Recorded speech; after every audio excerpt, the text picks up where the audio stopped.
Katie, thank you very much. It's good to be here with everybody. I'm Marc Veasey, Congressman for the 33rd Congressional District, and I want to thank you for being here to help improve health care for DFW citizens, but more importantly for all of America.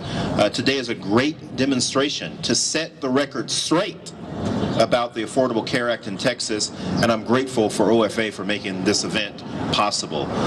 We're seeing great results because of ACA. Nearly 3.3 million have signed up.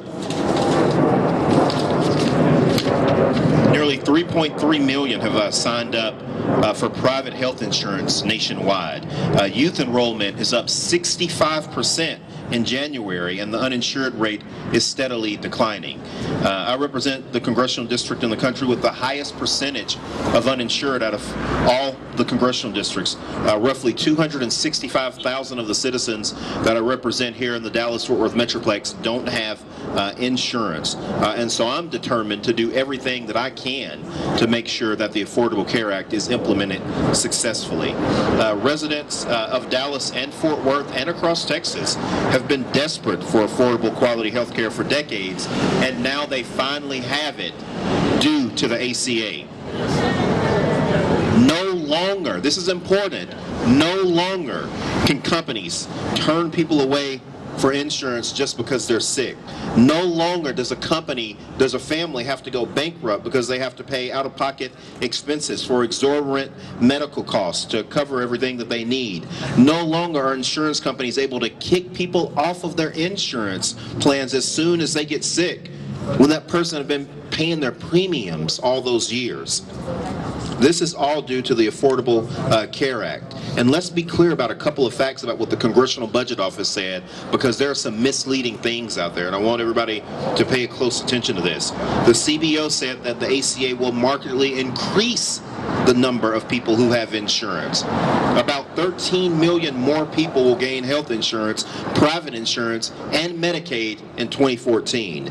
20 million in 2015, and 25 million in each of the subsequent years, all the way to 2024.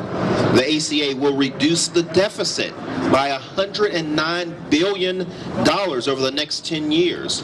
It's also important to be clear that the CBO never, ever reported that 2.5 million jobs will be lost due to the ACA.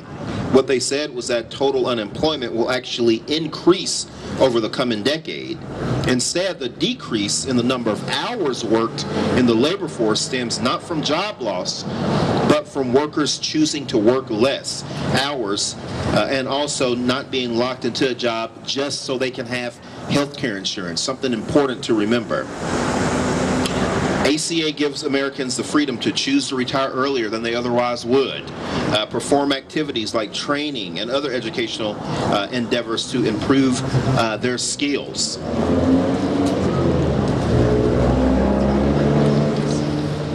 And also what the ACA does is that it allows people to open up a small business or some other sort of enterprise. Those are the sort of things that the CBO was talking about, and so we want to make that clear. I'm very glad that you'll get to hear from ACA success stories today, like Jason Roberts that's here with us. Jason was my guest at the State of the Union last month, and I think that his story is very compelling. We'll also hear from Texans like Angela Johnson and her husband, who found drastically less expensive insurance because of the ACA. And we'll also hear from Lim Lim Beret, who will finally be able to retire because access to health care will no longer be tied to having a job. Let's not get distracted by 30-second ads that cherry-pick misleading figures without fully explaining them to the American public. I want to thank you for all your efforts today to ensure that Texans and Americans nationwide have access to quality, affordable health insurance. Your dedication and hard work is greatly appreciated. It is an honor to be with you today. I talked a little bit earlier about Jason Roberts. He's a constituent in the 33rd Congressional District and was my guest last month at the State of the Union. And he's someone that has a lot of great things to say about how the Affordable Care Act improved his life. So, Jason, please. Thank you, Marc.